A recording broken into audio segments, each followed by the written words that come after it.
And first of all, what was your thoughts about last night? Well, it was great to see the fans. Everybody seems to love the album. I mean, the songs that I played, and they really sounded great in the PA, I must say. Yeah. It was cool to hear the album loud out there, you know. Yeah. Was it the first time that you hear it in front of a lot of people? Yeah. First time, yeah. I've only listened to it myself at home and played it to a couple of friends, but I sent it to, Joe Elliott, of course. He played Black Cadillac in his radio show. It wasn't even out yet. I said, "Oh yeah, I played Black Cadillac the other day." And I was, okay. Well, it's actually not out yet. It's okay. Oh, I'm sorry. Did I fuck up something? No, you can never fuck up anything, man. You just play disconnect to this next single. Just play that, and you'll make up for it. Yeah. I sent it to a couple of friends, but not many. I haven't heard it in a big PA loud like that. So it's great to hear it. It does sound good, I must say. If I say so myself, it was. Yeah, definitely. And the fans were loving it. Yeah. And I have some thoughts about yesterday because you were most welcoming as a person. You were warm, and you told us a lot of interesting side stories besides. And I didn't know that you were homeless in the beginning, and I'm working in social psychiatry, and we meet a lot of people that have been homeless, and not many has done what you have done, becoming a rock star. Yeah. I was a rocker. I was happy. I didn't even need a home. I had a band. I was a singer in a band. That's all I needed. Yeah. We had a rehearsal place, and there was a fallout shelter in the subway station, Universitetet. Okay. Outside this, but you couldn't stay there overnight. Otherwise, we would have lived there. Yeah. And there was always a guard, a vakt that came to see that nobody's there after midnight. Yeah. And then you had to leave. Some nights we were hiding behind the speakers, and then it's gone. Yeah, it's gone. So we played all night. Yeah. And they had a field outside. When we of course we figured out how to walk up the escalators, and then figured out how to open the door. And there was a field there, and I was like, wait a minute, there's carrots. Yeah. Wow, food.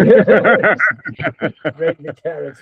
Yes, right. So, but sometimes, how did they check if you sleep there? Are some people coming and take you away from the rehearsal space? No, nobody could get there. It was like where the trains go, where the platform is. Yeah. The trains go. There's this big metal, iron door that you open, and then you go even further down on the ground. Yeah. And there were some rooms like looks like a boiler room kind of, and bands could rehearse there.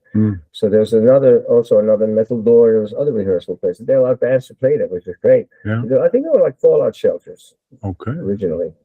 So so that's what we rehearsed, but nobody came there except for the guard who had the key, and and us, we were playing there, but then you were not supposed to be there overnight. And I had a job cleaning toilets in Handelsbanken in Kungstred Gordon nearby, close to the water. Oh, okay. Every morning I went there. Sammy and Nasty, they were lazy fucking. They couldn't keep a job for the life of them. I was like, I remember leaving and said, "Come on, guys, wake up! You got to go to work."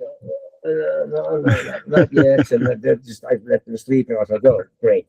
So they were like so lazy, and then they had a job of cleaning some place, some office, and there had been a party there where there were some sandwiches and beer left over. So of course they were munching on the sandwiches and drinking beer, and the boss came by and said, "You're fired. Get out of here."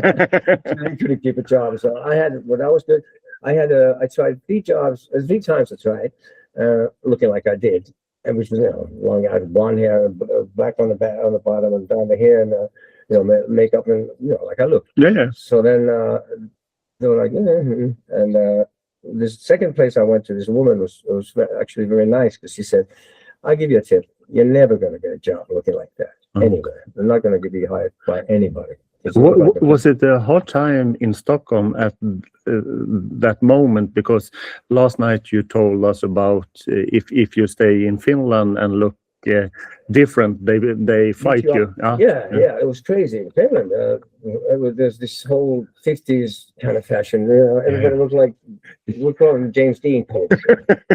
And they were actually really. It was obviously became like a fashion, or and kids wanted to be part of it because they wanted to be as they are want to be accepted in the gang. And so Yeah. the railway station in Helsinki, walking in there with the long hair and looking a little different, it was like suicide for most people. Yeah. Me and Andy McCoy,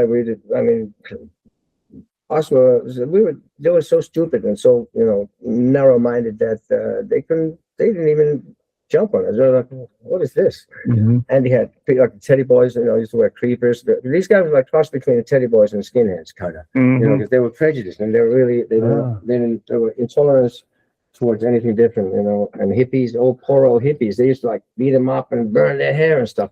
Crazy. People got killed or beat up so bad. But Andy had like these teddy boy creepers and a drape jacket, bright red and leopard lapels, and he had like a 50s pompadour with different colors in it, and ears full of earrings. And the kid, they're like, huh? What are these, hippies or punks or whatever? Should we beat them up or not? They're like so simple. But I had electric blue PVC or leather pants and a white jacket and a white. It was in the mental hospital. Andy's friend had been working in the mental hospital, so this is white blazer kind of jacket that says I belong to this mental hospital or whatever. And Andy drew a big dick in the back, and it was crazy. Yeah. So and we had to get out of Finland, just to not get beat up for the way we looked.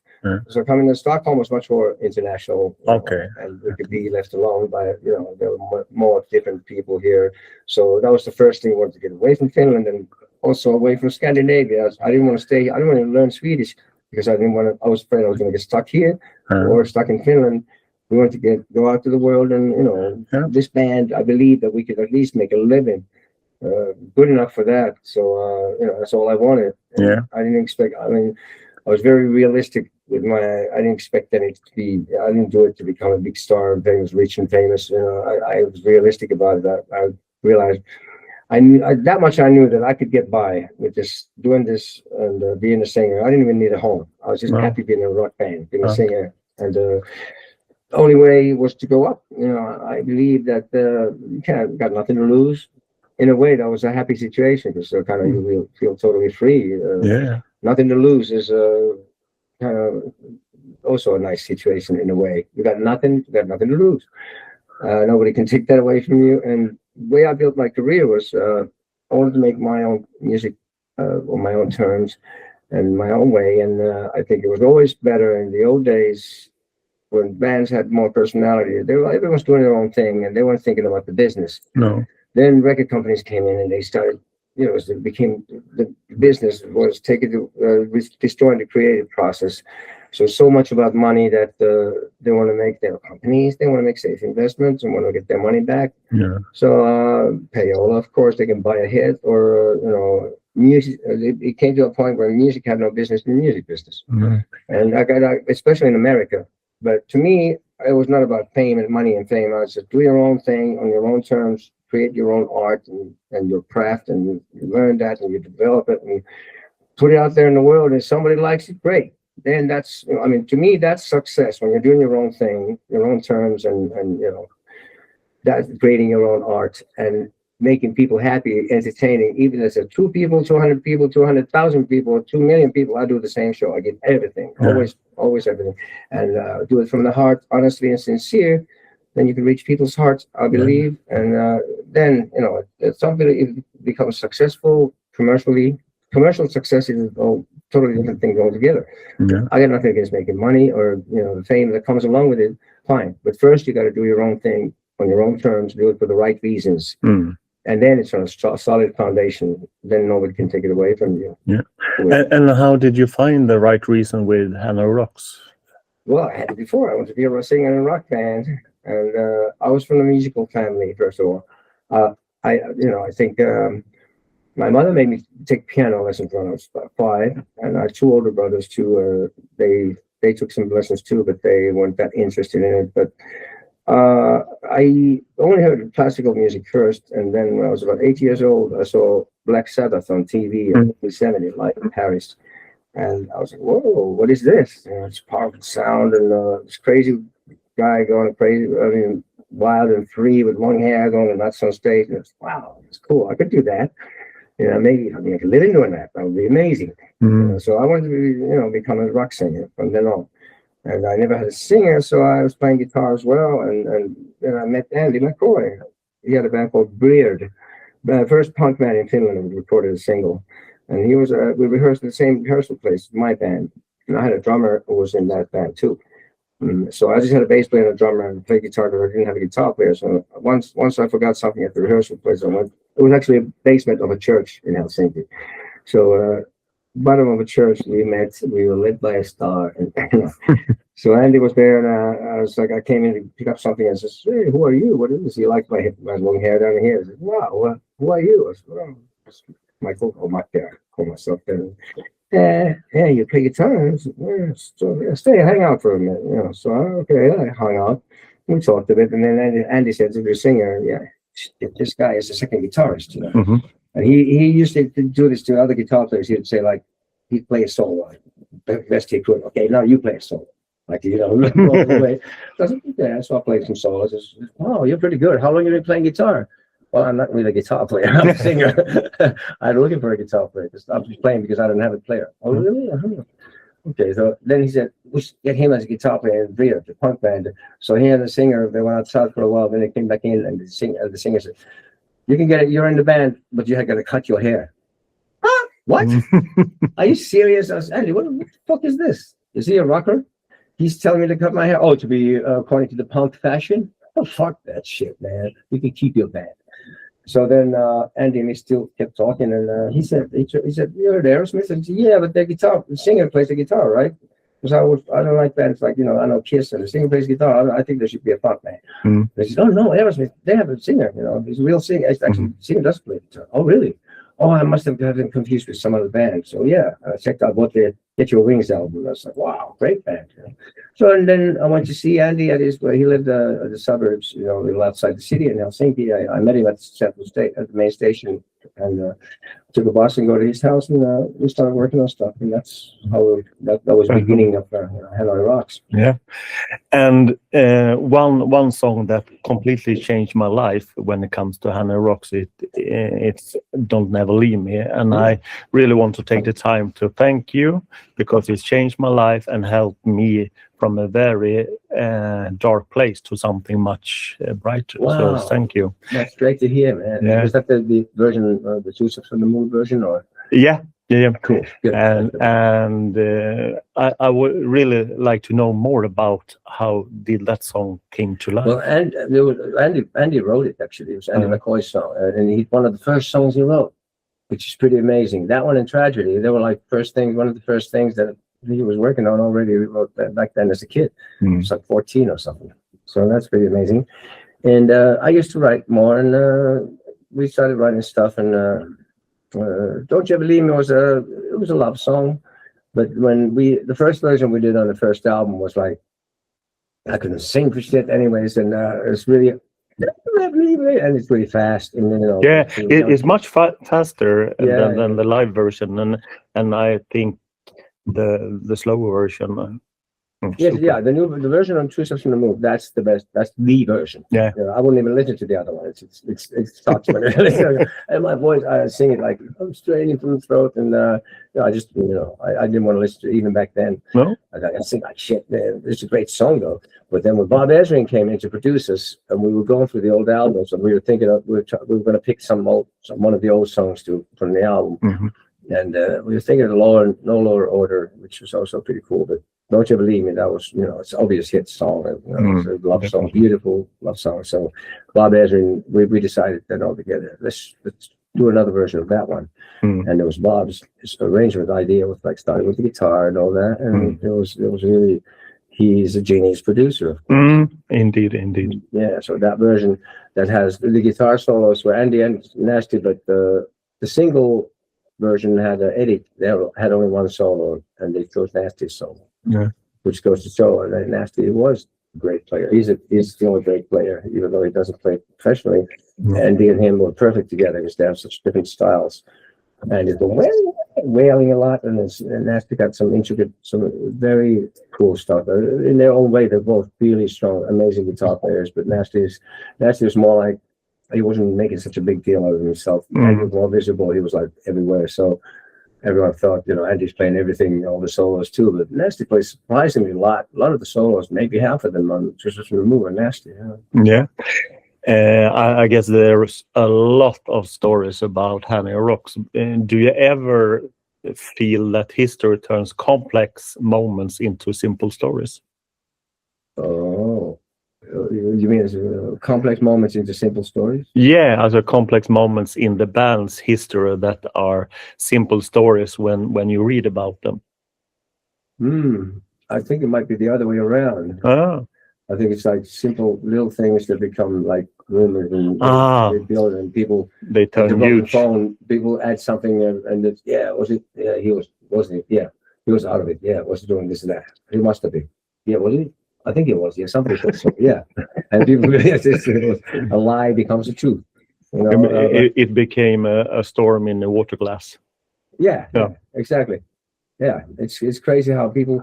I mean, some stories are cool to have as they are, without.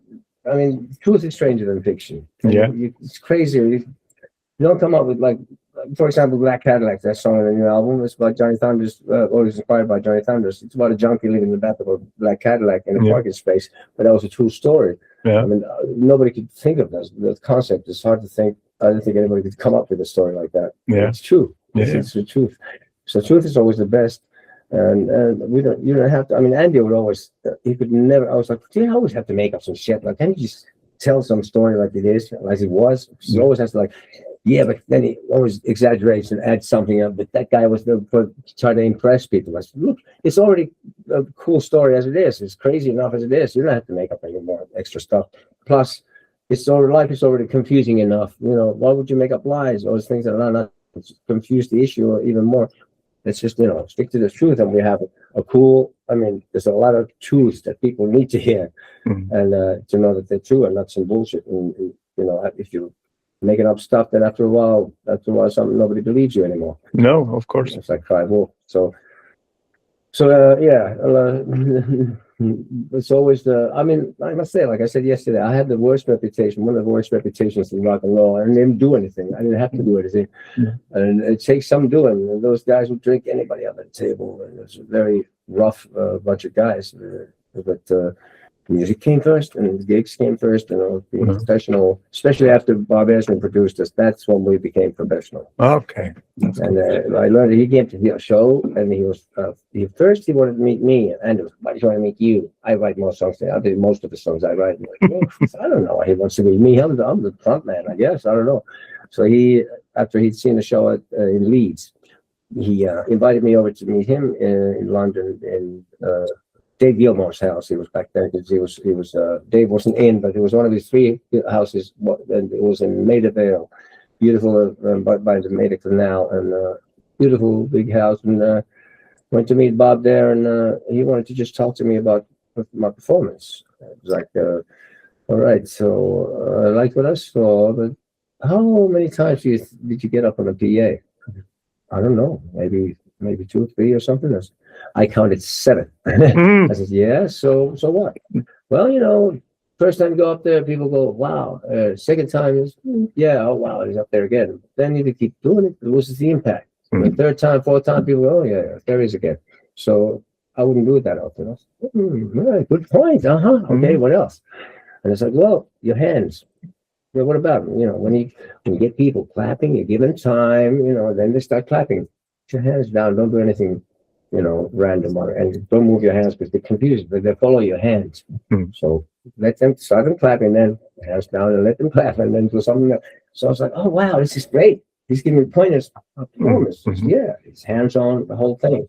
Like with Alice Cooper, he saw the band and they were horrible musically, but the theatrics, Alice's face appeared in like a window. Just, nobody likes me, it's all my fault.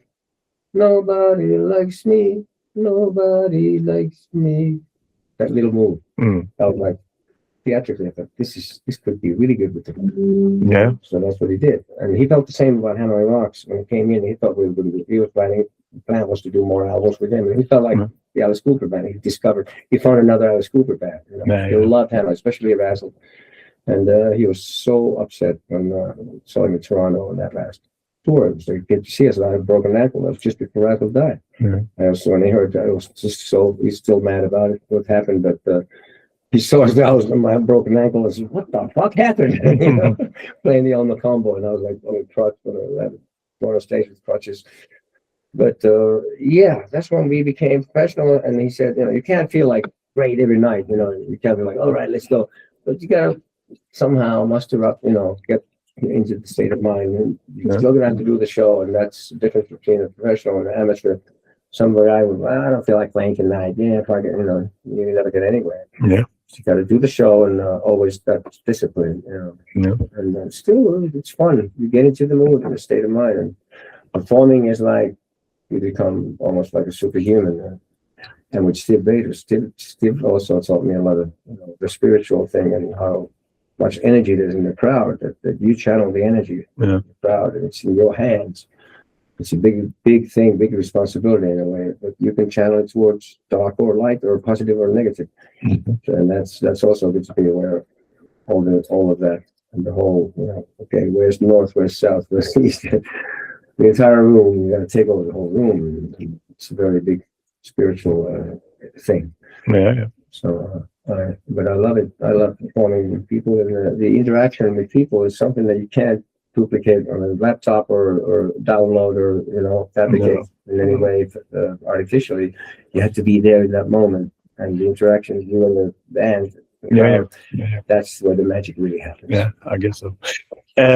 Your new album will come out this Friday, Outerstellar. Yeah. The title for me feels expensive, but what did that word mean to you emotionally? Outerstellar. Yeah, I like the fact that it sounds expensive. Yeah, it's cool. Well, the thing was, we needed a name for the album, and I tried to think of anything. I tried to think. I had no idea. And I was just like, Sammy. I called Sammy. You came up with Sensory Overdrive. So I was like, come up with something. You know, you always got some good ones. So he came up with a couple of first ideas that weren't, you know, we didn't really do anything with them. The third, I think it was the third one. It says, oh, Outerstellar. Wow, that sounds great. What does it mean? Wait a minute. That's not nothing to do with space. Interstellar has to do with space. But Outerstellar, it's a slang word. In slang, that means something moving at a rapid speed. And that was, even my manager, even though he's English, he didn't know that the word. He says, he looked it up. And said, in slang, it means something moving real fast. So Sam said, that sounds like you, Michael. Yeah, well, I guess you could say so. Yeah. And then we said, let's sleep on it. But I think that's it. Next day, he goes, yeah, that's a great name. Let's have that. That's the name of the album. Yeah. That's how it came about. Thank you, Sammy. Sounds massive and expensive. And when you listen to the album, when it's finished, do you hear something now that you didn't notice during the writing and recording process? Well, I hear something now. But the mixing process, we got Dave Draper to mix for the first time ever. And he was a great find. From now on, he's my man. Yeah. He's going to do all the records from now on. He was so good, and he could hear, he could tell, he had a great connection. He knew exactly what I'm thinking. And there are things you don't exactly know until you hear them, you know, solo and separate, you know, in there. We were doing sessions, which we did like, up until now, I learned that based on my experiences, you cannot make long distance. It's almost in North England and, you know, sending stuff back and forth. But then there's this new app called Audio Movers that Dave Draper has, and what it means is there's a link that he sends me an email. It's an email, and I have him on the phone on a video call on WhatsApp, and then he sends me the link. I click the link. I get the mix in my headphones. Oh. And then I could tell him, you know, all right, a little bit more guitar there and whatever, brighten up the vocal, or, you know, less more top end on the snare, you know. And we did 2-hour sessions from like finish time 9 to 11, his time in England was 7 to 9.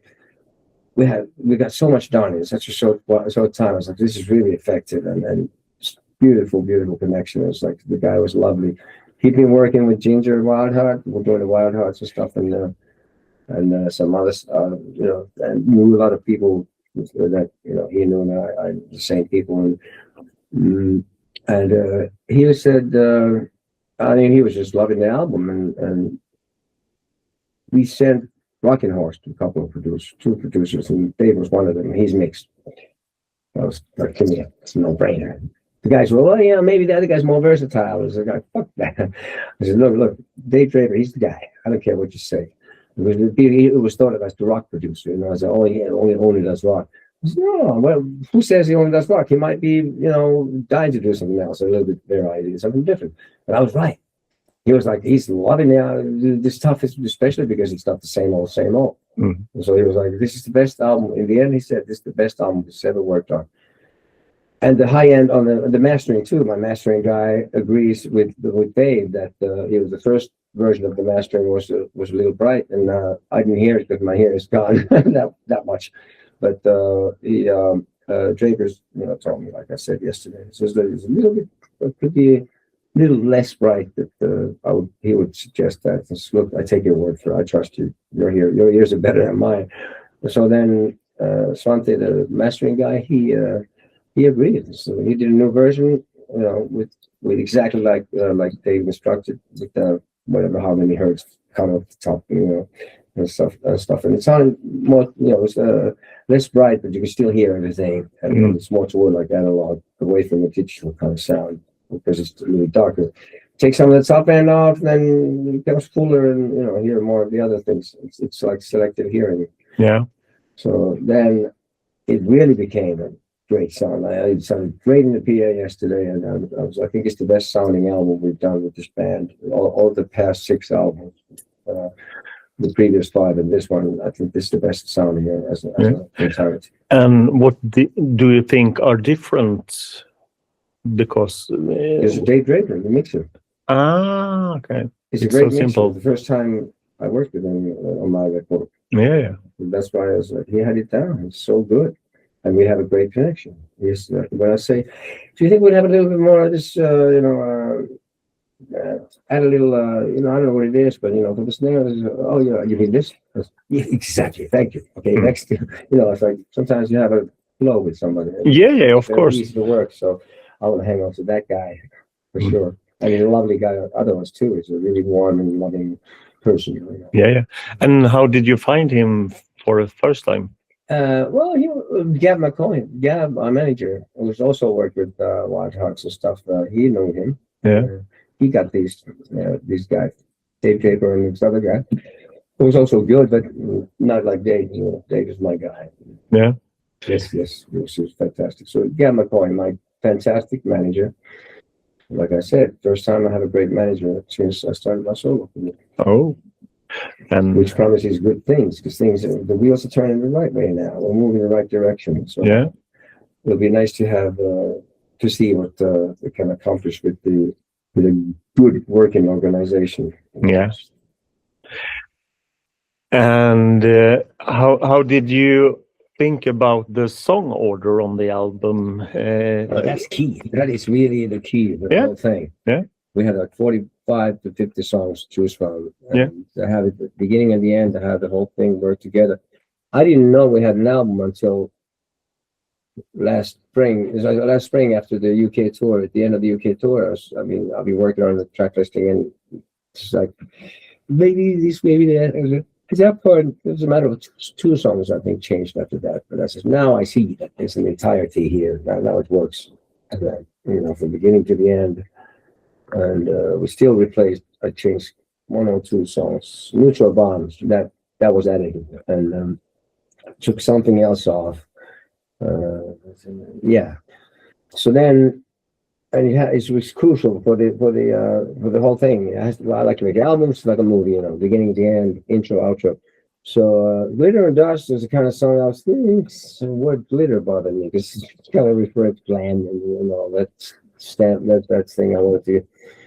Well, I didn't want to be associated with when back in the day when those ridiculous bands came out, the big hairdos and stuff. I was blamed for it. Don't blame me for that. I was just because there was more to them. There was mainly like about partying and all the side effects and music. That's what the music sounded like. But some people liked it fine. They make people happy. Who cares? I mean, it's nothing about me. But sorry, I drifted off the subject. So what's the original question? How do you thought about the song order? Oh, there's still about the song. Yes. So the order is key. So now, Glitter and Dust could not be the last song. That's I knew. I think first I thought, oh, it's got to be it, but no, it's not like that. And then when I realized, wait a minute, Almost Sunrise should be the last song of the album, of course. Then everything like, yeah, Rockin' Horse was always, to me, it was the first song. Bass in Your Face. And Sammy agreed for sure. Steve, I said, Sammy, I think I got it. It's pretty much this. Maybe a couple more changes. Yeah, it looks good. So Steve Conte, he was actually helpful to a point, except he thought Precious should have been the first song of the album. Precious? No way. Okay. Let's put money. Okay, I think I got it.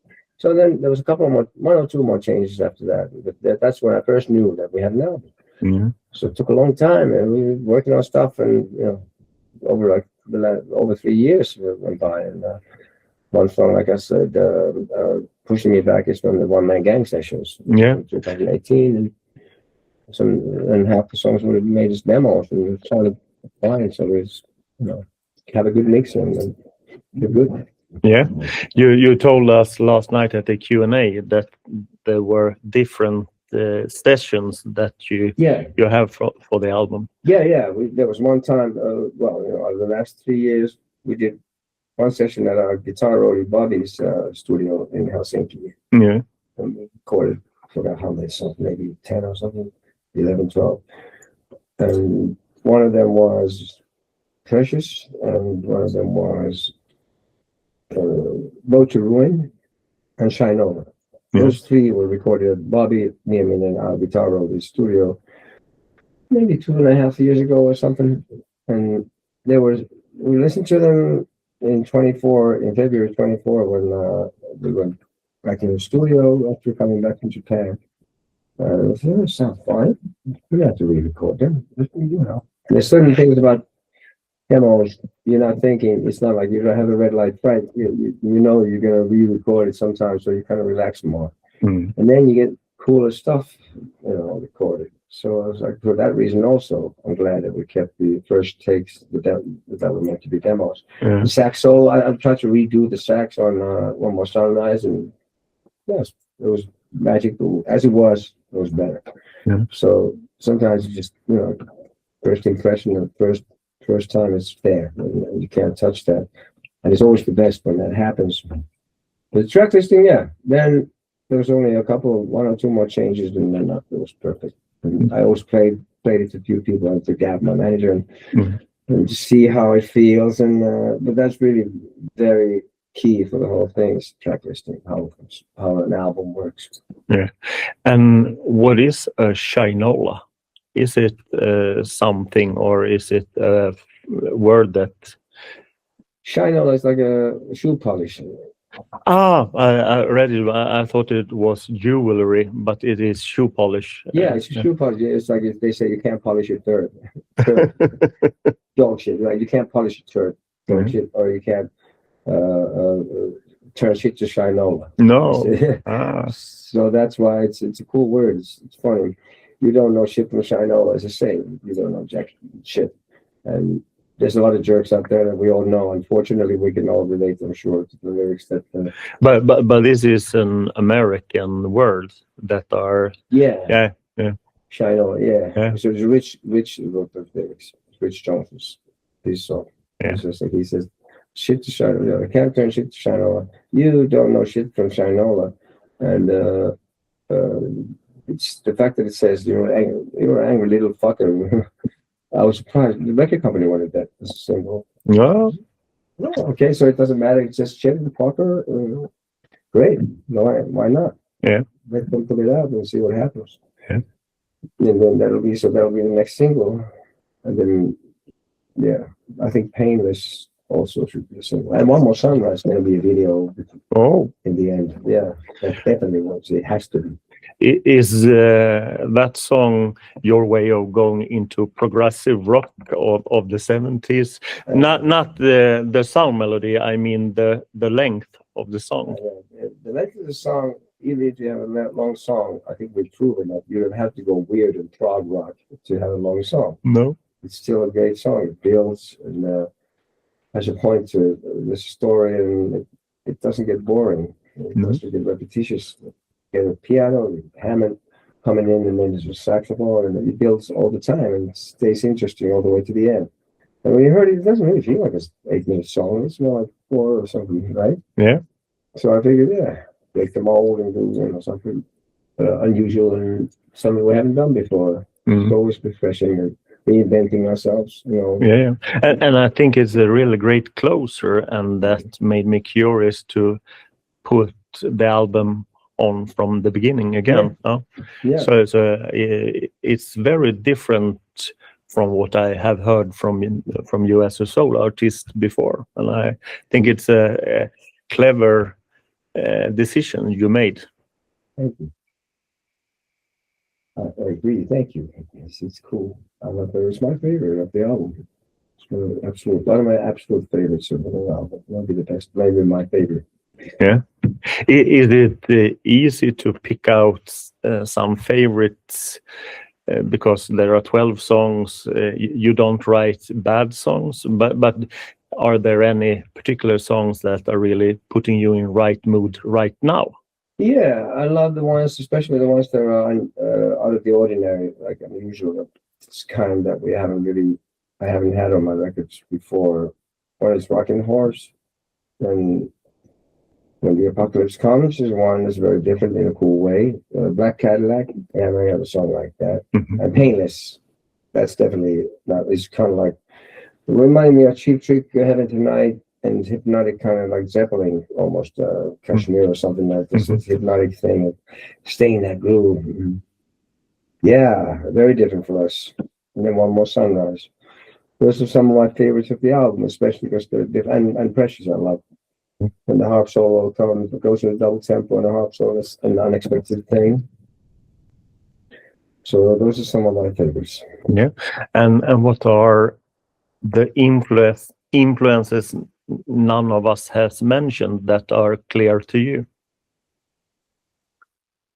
Influences that are clear to you, but no one mentions, because you can hear, as you said, Cheap Trick, you can hear Led Zeppelin, you can hear maybe.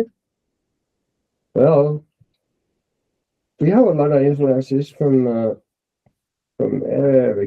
kinds of music, from like funk and soul and blues, reggae. So what was the question again? The influence? The influences no one knows. No one knows.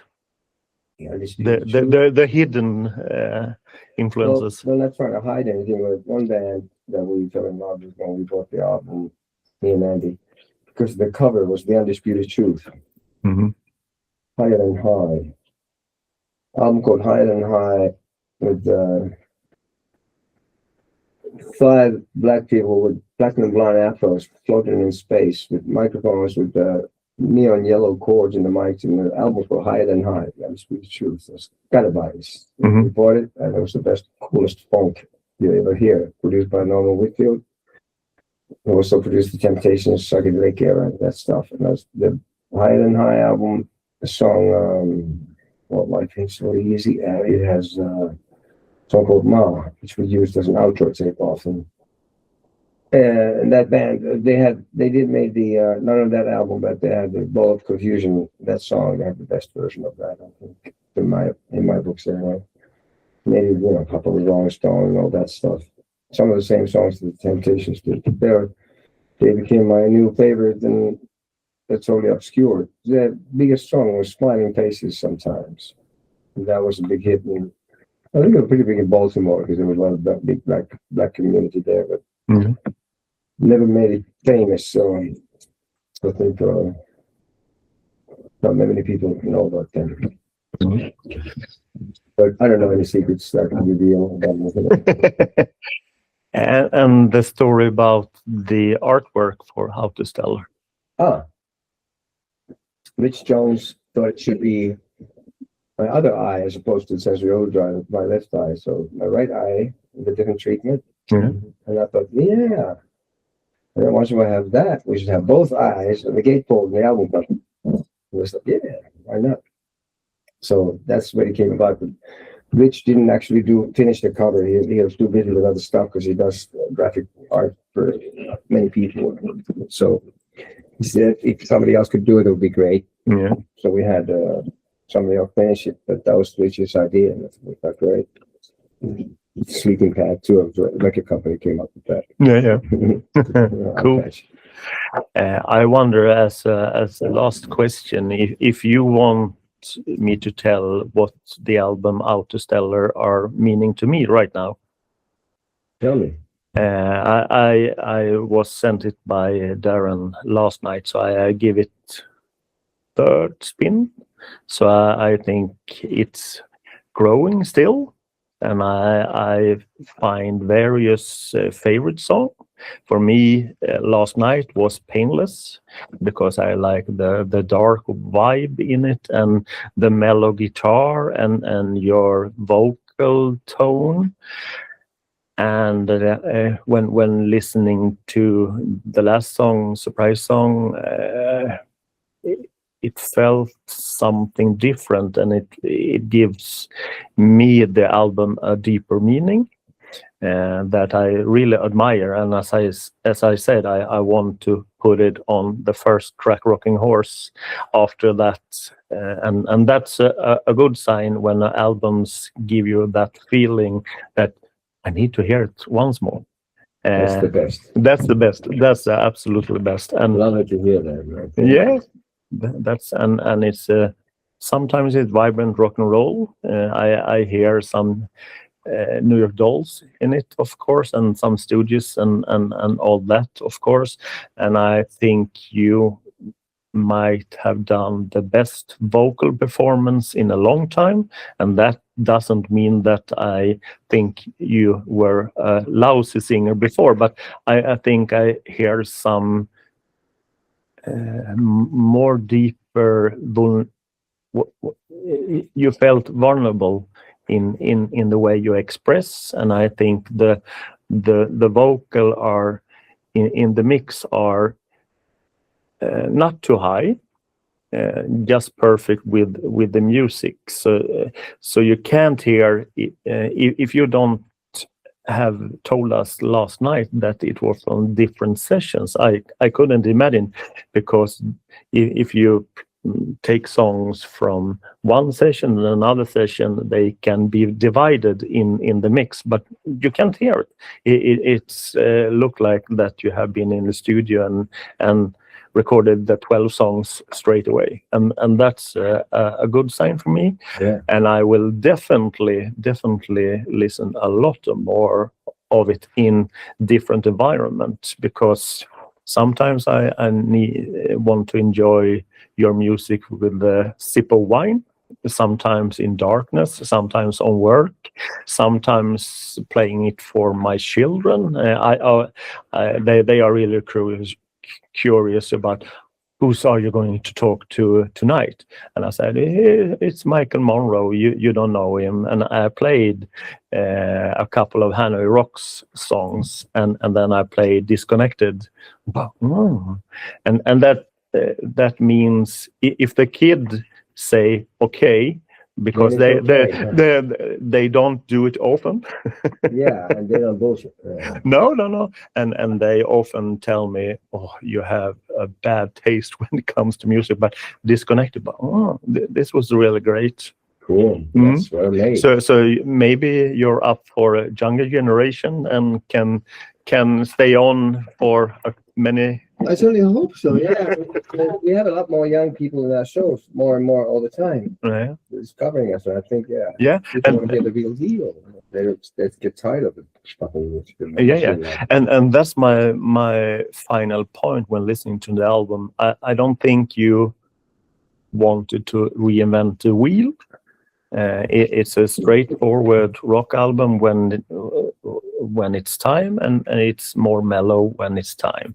And I think it could attract, of course, we as a long-time fans, but I think you can attract a lot of new fans with the album also. So that's my final conclusion. Take it. Fantastic. Thank you so much. Thank you. That means a lot. It's really some of the greatest feedback I've gotten. Oh, thank you.